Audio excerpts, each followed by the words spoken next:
ഇത് മാസ് മോട്ടോഴ്സിന്നാണ്. നമ്മുടെ C B Shine വണ്ടിയുടെ പെട്രോൾ ഓവർഫ്ലോ കംപ്ലൈൻ്റ് ആയിട്ട് വന്നിരുന്നതാണ്. അപ്പോൾ നിലവിൽ നമ്മൾ ഇത് വാക്യൂം ടൈപ്പ് മാറ്റിയിട്ട് വെച്ചേർന്നതാണ്. മറ്റേ സാധാരണ ത്രോട്ടിൽ ബോഡിയിലേക്ക് ആക്കിയതാണ്. സാധാരണ കേബിൾ സ്ലൈഡർ വിത്ത് കേബിളുള്ള കാർബറേറ്ററാണ് സെറ്റ് ചെയ്തത് സ്പാക്കോൻ്റെ. അപ്പോൾ നിലവിൽ ഓവർഫ്ലോ കംപ്ലൈൻറ്റ് പറഞ്ഞിട്ടുണ്ടായിരുന്നു. അപ്പോൾ ഞാനത് അഴിച്ച് ഫുള്ള് ക്ലീൻ ചെയ്ത് റീസെറ്റ് ചെയ്തിട്ടുണ്ട് കേട്ടോ. അതിൻ്റെ ഉള്ളിൽ അങ്ങനെ വലിയ കാര്യമായിട്ടുള്ള പ്രശ്നമൊന്നും പറയാനില്ല. പക്ഷേ അതിൻ്റെ ഫ്ലോട്ട് വാൽവ് തന്നെ ഭാഗത്ത് ഒരു ഫംഗസ് പോലെ ഇരിക്കുക. അപ്പോൾ അതാണ് മെയിനായിട്ട് വന്ന പ്രശ്നം കേട്ടോ.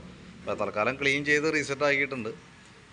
എന്നാലും നമ്മൾ ഒരു എന്താ പറയുക, പെട്രോൾ കൂടുതൽ സമയം വെക്കുന്ന സമയത്ത് പെട്രോൾ ലോക്ക് ചെയ്ത് വെക്കാൻ ശ്രദ്ധിച്ചോളൂ കേട്ടോ.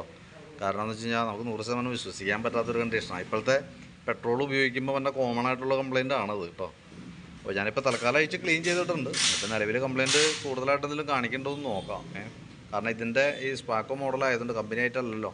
അപ്പോൾ അതുകൊണ്ട് തന്നെ അതിൻ്റെ ഫ്ലോട്ട് വാൽവെന്ന് കാര്യങ്ങൾ കറക്റ്റായിട്ട് മേടിക്കാൻ കിട്ടില്ല നമുക്ക്. അപ്പോൾ അത് കംപ്ലയിൻ്റ് തന്നെ ഓവർഫ്ലോ കണ്ടിന്യൂസ് വന്നാൽ കാർബറേറ്റർ അസംബ്ലി മാറ്റി വയ്ക്കില്ല, അപ്പോൾ നടക്കുള്ളൂ, അങ്ങനെ ചെയ്യാൻ പറ്റുള്ളൂ.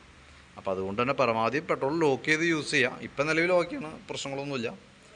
പക്ഷേ എന്നാലും 100% നമുക്ക് പറയാൻ പറ്റാത്തൊരു കണ്ടീഷനാണ് ഇപ്പോഴത്തെ ഒരു സിറ്റുവേഷൻ വെച്ചിട്ട്. ഓക്കെ, അപ്പോൾ ഞാൻ വണ്ടി സെറ്റാക്കിയിട്ടുണ്ട്. അപ്പോൾ എപ്പോഴാണെന്ന് വെച്ചാൽ വന്നെടുക്കാം നമുക്ക് കേട്ടോ.